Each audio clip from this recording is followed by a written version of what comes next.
Hey, what's up, everybody? Welcome back to the Championship Leadership Podcast. And today we have Grant Baldwin.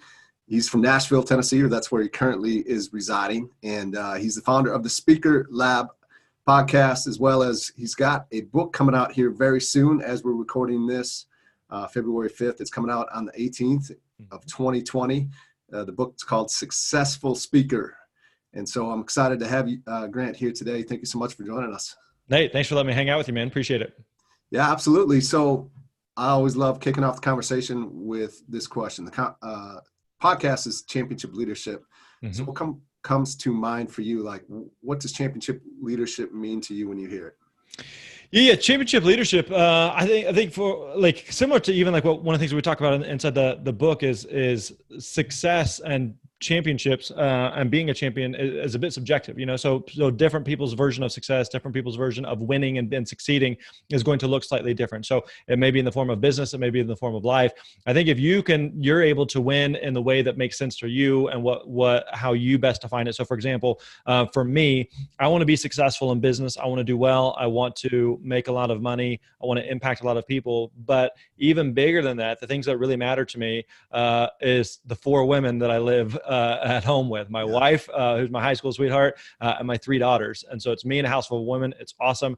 And so one of the things that I do some speaking on is the idea that who you are is more important than what you do. Who you are is more important than what you do. Meaning, if you and I are great entrepreneurs, if we're great speakers, if we're great podcasters, if we're great fill in the blank, but we drop the ball as husbands, fathers, mothers, daughters, wives, humans, if we're just the shell of a person, like we're doing it wrong. And so I want to have a successful, a champion life. That means I'm successful in business, but also more importantly, that I'm really successful as a husband and as a father. Yeah, I love that definition. And, I also love just hearing all of the different ways that championship leadership means to the speakers that come through here or the guests that we have on the show. Yeah. You said something, though, that definitely resonates. Like you talk about, what's it all for if you're doing great in business or whatever area of life it is, but yet you're failing as his father and husband. And, I think of that, too, like, I like to challenge myself and, run 100 miles or some big physical events that really do push me. But yeah, what is it worth if I'm sacrificing all the time away from my family at the cost of that, right? Yep. Or, the other piece of that is that my measure as a person isn't tied to the amount of miles I run, right? Like, I mean, there's so much more to it. So yeah, when you're saying that, this just resonates with me so much. Where like, is that something that you've always known and realized, or is it like many, we kind of learn through the lessons of life to get to that place? Yeah, that's a great question. I don't know that I've really thought much about it. Like I can tell you that, I had and have great parents, still have great relationships with them. My parents got a divorce when I was in my freshman year of high school. And so I think that definitely had a big impact on me if I remember what that was like going through it as a child, of thinking like, all right, let's try not to do that someday, because that sucks. And so thinking about, like, for my wife and I, when we started dating in high school, we, again, just kids. I was 15, she was 17. And so we started dating. At the time, you're just kind of like, I like her because she's hot, and right. Not really thinking like, okay, what is her ability in the future to be a mom or to be a wife? That type of things. So at this point, like, we've been together for 23 years. And I think in some ways, like, we've really grown together and grown up together. And also figured some of these things out. And I think, like, even when we started dating in high school, my parents split up, and then a couple years later, her parents split up. And so I think for both of us, having been through that, it had the impact in terms of like, all right, that sucks as a kid. So let's do whatever we can we got to make this work. This is not like an option. Well, if this doesn't work, we'll find someone else. Like, no, like, we're in. So let's make sure that this works, and we're committed to this. So I think that has definitely, like, been on my mind and on my radar of making sure that I'm naturally motivated, driven to be successful as an entrepreneur, as a speaker, as an author, as fill in the blank. But I also recognize that I don't want to do that at the detriment of my family and make that sacrifice. Yeah, great. And important, I mean, especially today, it seems to be a bit rare, unfortunately, but I love that's for you and your wife, that's so important that like there isn't any other avenue or path to take. Like we're in this, we're gonna make this thing work. We're gonna make it work. There's no exit strategy here. Yeah. What tell us a little bit more about yourself and the path that you've gotten on. I can resonate. I've always wanted to be a speaker. Yeah. I think, I don't know that I really, really knew that, but I think deep down inside, I've always kind of known that I want to do that or impact people and be in front of people and communicate a message and impact them. But like there's no real roadmap out there. And I think you're one of those guys that's out there to help people to get that roadmap and how to do that. I know the first thing you do is you go to Google and you type in like how to be a speaker or how to be a speaker. And actually, I believe like I came across your name through that path some time ago. So it's interesting that here we are today. But yeah, give us a little insight on you and how you got to where you are today. Yeah. So if we go way back in time, in high school, I was really involved in my local church. My wife and I, we went to the same high school, but also went to the same church. So kind of knew each other through both avenues. And my youth pastor had a really big impact in my life, was a great speaker. And so that really resonated with me. And that was kind of the path I was on. So I went to college and then eventually worked at a different church as a youth pastor. And I had a lot of opportunities to speak there. And I really enjoyed it. Something that I felt like I was good at. Like you kind of touched on there, Nate, like you and I are guys, like we enjoy being in front of an audience. Sure. Like you have a little anxiety, some nerves, some butterflies. That's normal. That's natural. But still, it's not like this terrifying experience. My wife hates the idea of speaking. She would be traumatized by something like that. But we enjoy it. Right. Yeah. And so I wanted to do more of it. But kind of like you described, I had no idea what to do next or where to begin. And so I kind of felt like this. I felt like I had the potential, but I needed the plan. I had the potential, but I needed the plan. I knew I enjoyed speaking. I knew I was a decent speaker. Wasn't the world's best speaker. I wanted to do more of it. No clue what to do. I had no clue, like who hires speakers? How much do you charge? What do you speak about? Like, how does that world work? And so I started like you said, going to Google. I started like stalking other speakers or just like pestering them with questions, just trying to figure out anything I possibly could. Like, how does this speaking world work? And eventually figured a few things out, went from doing 0 gigs to booking my first 1 gig, which I think is important to note. Like everyone starts at 1, everyone starts at 0 and goes to 1. And then eventually got to the point where over the next several years, I got up where I was doing 60 or 70 speaking gigs, paid speaking gigs a year, all over primarily the US. And it was great. I really, really enjoyed it.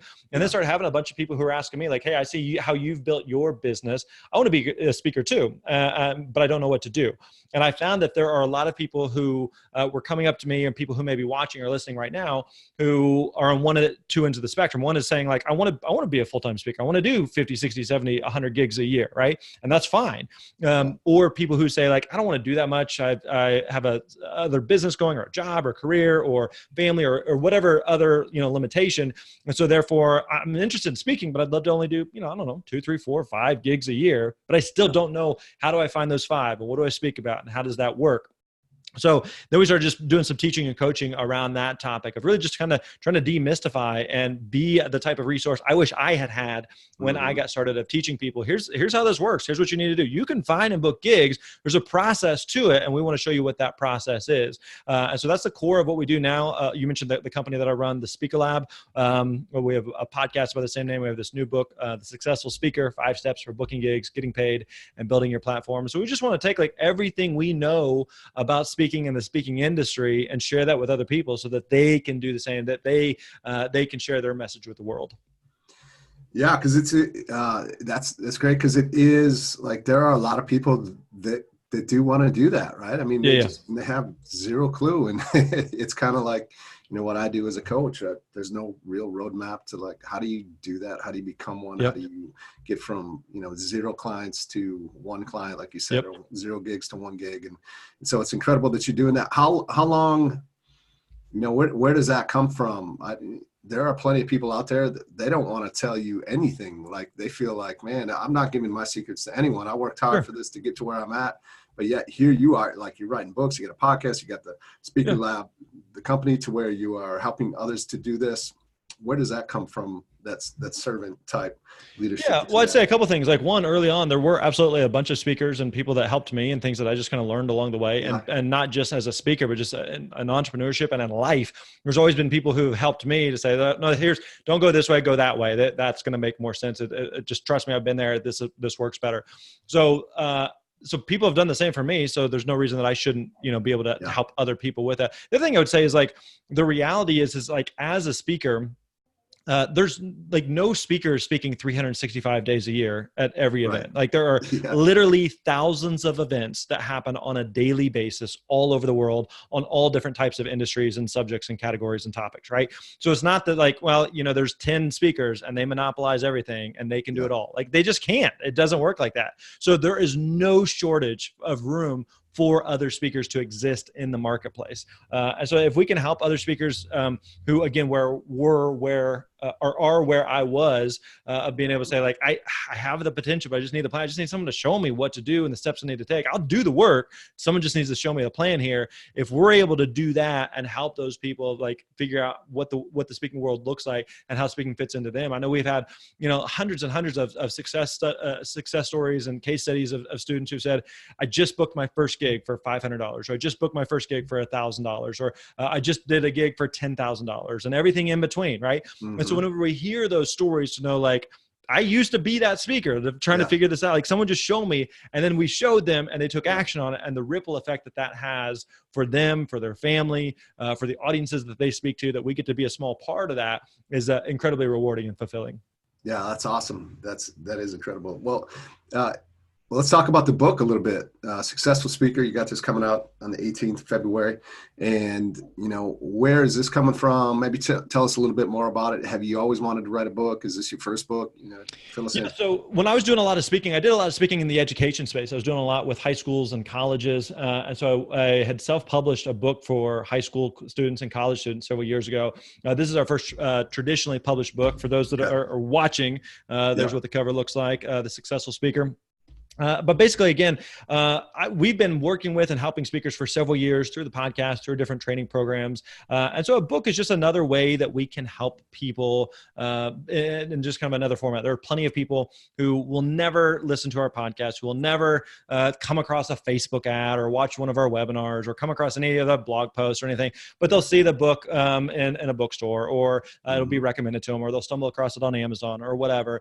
And so if it's one more way that we can help people, then by all means we're game for it. I also recognize, like, in this day and age, like, we still people still ascribe credibility and authority to people who have a book on the subject. When someone's like, they literally wrote the book on the topic, then there's a certain amount of recognition, like that person knows what they're talking about.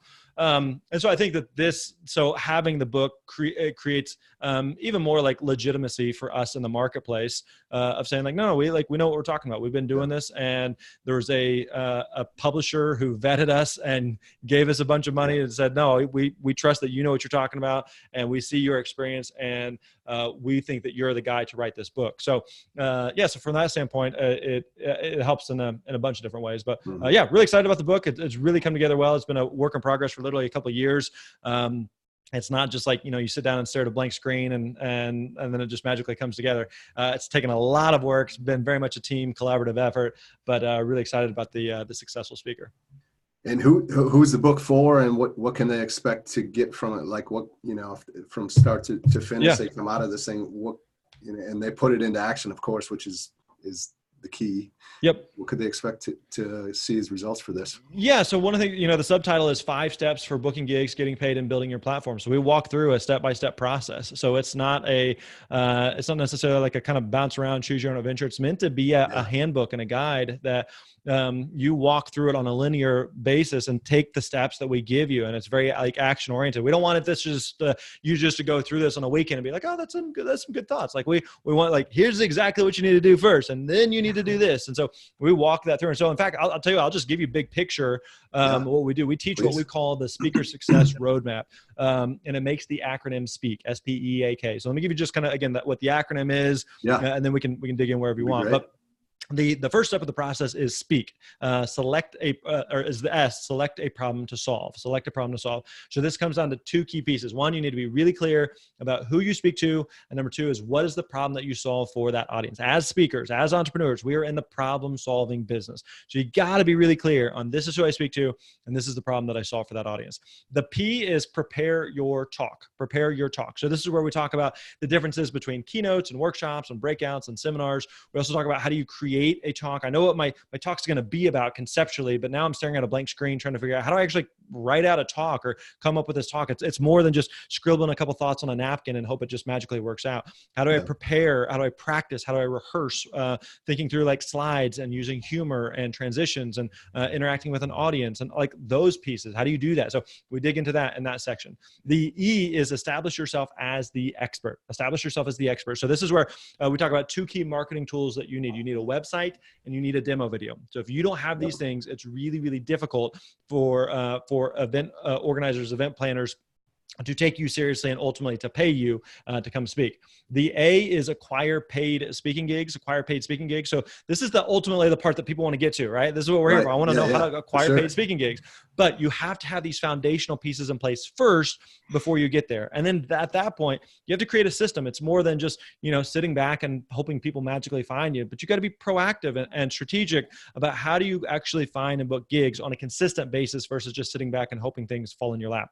And then the last part is K, know when to scale. Meaning that, again, there are people who are watching or listening who want to speak 100 times a year and some that want to speak 5 times a year. And both work. Both are effective. There's some that say, okay, if I want to speak, but I also have other ways that I want to share my information and content. I want to coach. I want to consult. I want to write a book. I want to do a podcast. I want to do a YouTube channel. I want to do social media. I want to do a course. I want to do a training. I want to do a live event. I want to do all the things. And you can do all the things, but you can't do all the things at once. So something's going to come first. Something's going to come last. And so you got to be really strategic in determining how does speaking fit into the mix of what it is that you are trying to accomplish. So again, that's big picture of what the Speak framework is, of what we cover inside the book.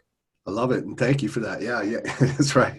Most people just they're like, oh yeah, all that other stuff is great, but I just want to get paid. It's like, well, yeah, you got to spend some time to really get clear on what it is that you want, what's your message and everything that you just talked about. So yeah, thank you for sharing that. Maybe you could talk to us about, you mentioned it a little bit, like, when you were trying to figure this out, there were some others along the way that were doing what you wanted to do that really, that you went to for guidance and help. There are a few that stick out to mind that really did help you in this path. And maybe it's not even in that path, but in life in general. And what were, more importantly, like, what are some of the characteristics or traits that you really took from them that have helped to mold you as a leader in your space, leader in your family, leader in life? Yeah, absolutely. I think one of the best things that anyone can do, like in entrepreneurship or in life, is look for people who are a step or two ahead of you of where you want to be in whatever facet of life, in business and entrepreneurship, in their career, in their family, in their marriage, and whatever it is, and look and see, like, how can you model and learn from them? Not just like a copy and paste type of version. So for me, it wasn't like me saying one day, like, okay, I want to be a speaker. So who are some other speakers? Okay, Tony Robbins is a speaker. So what's Tony doing these days? Like, that doesn't work. Like, what Tony is doing today, what Tony did, 30 years ago are two totally different things. I was looking for speakers who are a step or two ahead of me in the same type of market, doing the same type of thing that I want to do. So for example, if you're watching or listening and you're going, I don't want to do 100 gigs a year. That doesn't resonate with me, but I have a really successful coaching business, but I wouldn't mind doing, 5 to 10 gigs on the side as lead generation for my coaching business. Awesome. Yeah. Let's look for other people who have that same model. They primarily coach and they do a little bit of speaking on the side as lead generation for their coaching business. Look for people who are doing something similar just to see how they do it. See what you can learn from them. See how you can model what they're doing. So that's one of the things that I've always tried to do is look for other people who are doing something similar and figure out how does that apply to me and my world. The other thing is it not only gives a roadmap, but it tells me that it's possible, right? Because sometimes you're thinking like if we're thinking, okay, I want my business model to look like this. I want to do, mostly coaching and a little bit of speaking. Like, is that a thing? Is someone doing it? But then like when you start doing a little bit of research and you find like, oh, it is a thing. Like here's, this person that does that and this person that does that and this person that does that. And they're speaking to a similar audience that I would speak to and they're having success. So it helps you to feel like, okay, if they can do it, I can do it too. And so it gives you some confidence there that like there's something there that you can be working towards and building towards. So I always think just looking around at other examples that you can model is incredibly, incredibly effective. Yeah, 100%. What is the vision for you? I think of a championship leader as like great vision, but also the courage to take action on that vision and to go out and make that a reality. So for you, of course, the journey from what I'm seeing, wanted to be a speaker, became a speaker, started to be like, hey, I'm going to help these other people out that want to do this as well, just like others have helped me along the way, which brings you to where you are in the book that you got coming out. But yeah, what like big picture, what's the impact that you really want to make over the next 5-10 years or longer? Yeah. What you're doing? Yeah, I mean, the reality is like there's no shortage of people who are interested in speaking. Like speaking is one of those things that has been around for generations. It will continue to be around for generations. There's always going to be events that have speakers and are looking to hire speakers. And so if we can continue to help connect the dots for speakers to be able to do that, that's a huge win. Like speaking is very much like an aspirational thing. There's a lot of people who want to speak, but just don't know what to do, right? It's kind of like the number of people who want to write a book. There's a lot of people who want to write a book, but are just going like, how do you write a book? What do you do? Yeah, right, and a lot of people are like, I like speaking. I've done a few speaking gigs, but how do I do this consistently, on a regular basis and do this more often? What does that look like? And so if we can demystify that and we can give people a path and a process for exactly how to do that shows them this is what you need to do, then there's plenty of opportunity for us to continue to serve and to help people. So I want to continue to do that. I tell our team all the time, I want us to continue to grow and build and do what we do as long as it doesn't interfere or affect our personal lives, right? So again, like we talked about, who you are is more important than what you do. So it's very important to me as an entrepreneur, as a business owner, as an employer with a bunch of people. It's important to me that we have really good work-life balance. I really value freedom, flexibility, autonomy. I like working from home. I don't want to go to an office. I like being around my family a lot. I like travel. I like experiences with my family. I like these things. So as long as we can build a business in such a way that it supports our lives and not vice versa, where we're doing 60, 70, 80 hour a week every week. And that's just the way it is. And like, it's just a grind and it sucks and everybody hates their life. I don't want to do that. Right. As an entrepreneur, we get to make the rules. We get to decide what the game looks like for us. And so I try to be really, really intentional about that. Like each progressive step that we take in building and growing our business, that we say, okay, let's take the next step, but here's the rules we're going to play by. So as long as we keep playing by these rules, let's take the next step and take the next step and take the next step. And so that's big picture what we try to do and going forward. Great. Thank you. And so important. This is one of my favorite questions here with the guests, is to hear these stories. We all have critical moments and turning points in our life where, had you not had the courage to make the decision you did, you wouldn't be where you were today. And you could very easily be somewhere completely different. And I think there's a lot of listeners that are probably in this moment right now. And it's just so good to hear others that had the courage to listen to go to the path that they really wanted to, that maybe everyone else was pulling in the opposite direction. Is there a moment for you that sticks out that you can share with the listeners? Two that actually come to mind. One is that, so I mentioned that I was a youth pastor, and that was kind of the path I was on. I was really involved in my church as a student, and then went to Bible college and studied, becoming a youth pastor basically, and then worked at a local church. And I just I liked speaking, but there's a lot of parts of it that I didn't like. It was a big grind. There was no work-life balance. As just the guy that I worked for wasn't exactly the greatest guy to work for. And so it was really tough. And so ultimately decided okay, I don't, this isn't what I signed up for. I don't want to do this. And so it was the difficult decision of all right, I just went to 4 years of college for this. I got a degree doing this thing. I spent a lot of money doing this, a lot of time doing this. And now I get into it and it's not really what I want to do. So now what? Versus feeling well, I don't know, man, I'm on this path now. So we just have to write it out. You just have to stay on this path, So ultimately deciding to leave that role. When I left that position, my wife was pregnant with our first child. We didn't have a ton of savings or anything. We were, in our mid 20s, just kind of living on love and trying to figure life out, Youth pastors don't make a lot of money or what? No, not at all. And so just all right. And having everyone, well-meaning, and I would have done the same, really questioning, hey, your wife's pregnant. You don't really have any other career options. What are you doing? Have you thought this through? And, at the time, just just having a lot of doubts and second guessing, I thought this through, but now that you mention it, I do have to see how it looks ridiculous. Yeah. Right. So feeling at the time, man, maybe I made the wrong decision. Maybe I just got to suck it up and deal with this. And it is what it is, So that was a big pivotal moment. The other thing I would say was, for the next several months, trying to figure out, okay, if I'm not doing this, then what would I rather be doing with my life? And the thing I kept coming back to was speaking. And so I started kind of browsing around online, and I found a couple of speakers who were I could kind of model and emulate and see that they were doing something similar. There was a guy who said, hey, I've had a bunch of people reach out to me. I'm thinking about hosting a boot camp training, and it's going to be $1,000. And so we were broke. I didn't have $1,000 plus, several $100s for travel to get there, and lodging and meals and yada, yada, yada. And I was just like, I just don't have that. I would love to do that. See how it would help. And so a few months later, we were on a family vacation with my dad. And I remember going for a walk on the beach with my dad. My dad's been a successful entrepreneur, worked hard, taught us the value of hard work and making your own way.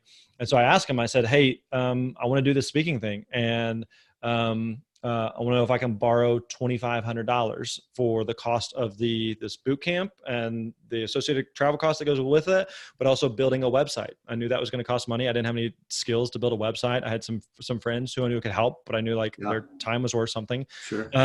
And so he wrote me a $2,500 check and said, this is not a loan. This is a gift. I believe in you. I'm investing in you. And so to go to, a family member and say, hey, I'm not looking for a handout, but I think I can do this. I just need a very small but significant investment, to do this.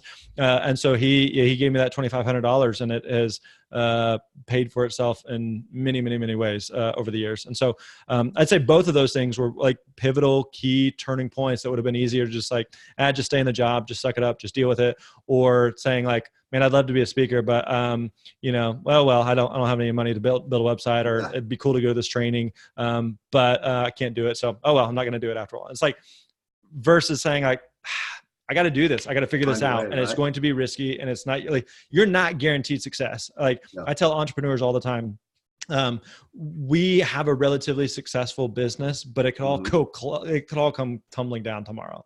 We are not guaranteed success at all. We are, when I talk with other entrepreneurs, I'm always just I'm making it up as I go, like everybody else. I'm doing the best I can with what I have, but I have the same doubts and fears and insecurities and worries and wonder that everybody else has, right? So I don't know that those things ever really go away. You're again, just doing the best that you can with what you have, and knowing part of what you're signing up for as an entrepreneur is that risk, is the uncertainty, is the unknown. And so have to be learning to be able to stomach that and be able to deal with that. Yeah. Thank you for sharing those. Super powerful. Yeah. Be willing to you got to just be willing to make it happen. If it's really something that you want, whatever way that looks like. And, something I always tell myself is just no matter what, it's going to work out. Right. Sure. No matter what, at the end of the day, you obviously still had this skill set that was going to allow you to go somewhere else and create a living for your family if it didn't work out. But of course it did. So it's powerful for people to hear these stories. We're about to wrap this up here. Just a few more things. Number one, I'm really curious, when you first did make that decision, you're going to leave a job, your wife's pregnant, you're going to go do the speaking thing. What was your message in your market in the very beginning? I think that would help some of these people too, that are wanting to do this. They still have to go figure out what it is for them. Yeah, exactly. I'm just interested. Because there's no shortage of opportunity. It's a big thing we talk about in the book, and especially that first part, the S, selecting a problem to solve, is you can't just say I just want to be a speaker. I speak to humans about anything, that doesn't work, So one of the things we talk about is you want to be the steakhouse and not the buffet. Be the steakhouse, not the buffet. What we mean by that is if, you and I were going to go grab steak for dinner, we have a choice. We could go to a buffet where steak is one of 100 different things that they offer, and they're all mediocre, or you go to a steakhouse where they do one thing, but they do that one thing really, really well. That's what you want to be as a speaker. Is you don't want to try to be all things for all people. So early on for me, as a former youth pastor, I had a lot of experience speaking to students. And so it was a natural transition to speak to high schools and colleges, because it was a world I already knew and was familiar with, versus trying to go, establish myself in some other market or area that I knew nothing about. But it seemed like maybe there's more opportunity there, or I could get paid more. Don't do that. What's the low hanging fruit for you today that you can start with? So that's where I got started and kind of evolved and pivoted from there. So today I do more with entrepreneurs and helping them understand the speaking space, everything that we've been covering and talking about today. Yeah. Thank you for sharing that. And, That's I believe that is a hard thing for people to do, is what you just said, like, to pick that one thing. Because a lot of people have the tendency to say, well, I am so much more than that. Like I Yep. can do, I don't just want to pigeonhole myself into this Yeah. one thing, because I can do everything. But again, let's go back to the example in like the steakhouse and the buffet. Like whoever the Yeah. executive chef is at the steakhouse, like they make really good steak, but my guess is they could probably make a really good taco or a burger Right. or Yeah. pie or whatever, right? They know they have a skill set Yeah. that allows them to probably do a bunch of different things. But by saying, no, I do this and Yeah. that's it, right? Powerful. Versus saying like, I can do all these things. Yeah, you could do all those things, but if you try to be a buffet, like you're not gonna make any traction. You're not gonna get anywhere. Versus saying like, I could do all those things, but I choose to do this one thing for this one particular audience. Yeah. And you're not doing that any longer. So, I think that's also important for people to say, like, you can evolve into something else Totally. down the road. Right. Yeah. You're not making like, I think that's a big challenge for people is you feel like, okay, well, if I choose to have a steakhouse, but I love making burgers, like you're not saying like, okay, I can only cook steak for the rest of my life. Like, you don't have to eat ribeye for the rest of your life. Right. Yeah. You don't have to. Like at some point you'd be like, I want to open a little burger shack. That's fine. Right. You can do that down the road, but you can't say like, okay, I'm going to do the buffet today so I can do all the things. Like, don't do that. You're not making a permanent decision here by saying I'm going to be the steakhouse, not the buffet. You're picking a starting point, and then you can kind of evolve and pivot from there. Yeah, thank you. All right. So last thing is, what are one or two things that you can leave with the listeners that, if they take today and implement, it would help them move forward? Yeah, I'd say the big thing is like everything that we cover and talk about, here in this conversation and in the book is simple, but it's not easy. It's simple, but it's not easy. So it's kind of like, if you wanted to lose weight, if you want to lose 5 pounds, what do you got to do? There's 2 things. I'm not no fitness, dietary, health expert, but I know there's 2 things you got to do. You got to pay attention to what you eat, and you got to exercise. That's it. What? It's really simple, but it's not easy, right? It still requires work. It requires discipline. It requires effort. And so the same thing is true. If you want to be a speaker, whether you want to do a couple gigs or 100 gigs, you can absolutely do that, but it doesn't magically happen just because you listen to this or you watch this or you read the book. We're going to tell you everything you need to do, but you still have to do something with it. So every time you listen to this podcast, that you watch this video, you watch any of these things on this channel, like that you're doing something with it, that you're taking action on it. So that'd be the big thing I would say is you can absolutely do this. Nate, you and I, in any level of success that we have in our businesses, it's not because we're something special. It's not because we've been given any special talents or abilities or anything that nobody else has. It's just because we did the work. We put our head down and day after day after day, we still do the work, right? So for example, right now, this is not a pat on the back, but just to give you an example of this, like in support of the book launch, I know one of the best things I can do is this right now, just do interviews and talk to people. I'm doing 83 podcast interviews over the course of a couple of weeks. We've at the time of this recording, we've recorded about 60 some of them, and doing 83 podcast interviews is a little tiring. It's a little bit to hop on the next one, right? Right. But it's also something I know that this is part of doing the work. And I also know that there are going to be people who watch or listen to this conversation right now who won't hear the other 82, and this will create some type of impact for them, right? So I know that I know that it's simple. Oh, just do interviews, right? And I enjoy doing this. This is really fun for me. But it still requires work. It still requires effort. It still requires energy. So it's simple, but it's not easy. You have to do the work. Yeah, perfect. Thank you. I appreciate that. So what are some ways that we can get the book? And of course, we're going to link all this out and send it out to the folks that are listening. Yeah, everything that we do is over at thespeakerlab.com, thespeakerlab.com. The book is over there as well, thespeakerlab.com/book. If you're picking it up the first week that it's out, the book comes out February 18th. If you're picking it up that week, there's several pre-order bonuses that you can get by going over to thespeakerlab.com/book. If you are interested, if you listen to this podcast, you probably listen to other podcasts, definitely check out the Speaker Lab podcast. You can find that in whatever app you're listening to this on. But yeah, all types of information, resources there. The book is available at Amazon, Barnes & Noble, Books A Million, wherever you buy your books. Again, the book is called The Successful Speaker: 5 Steps for Booking Gigs, Getting Paid, Building Your Platform. Go get the book today. Go take action on it. Absolutely. I appreciate you, man. Thank you so much for being here. Thanks, Nate.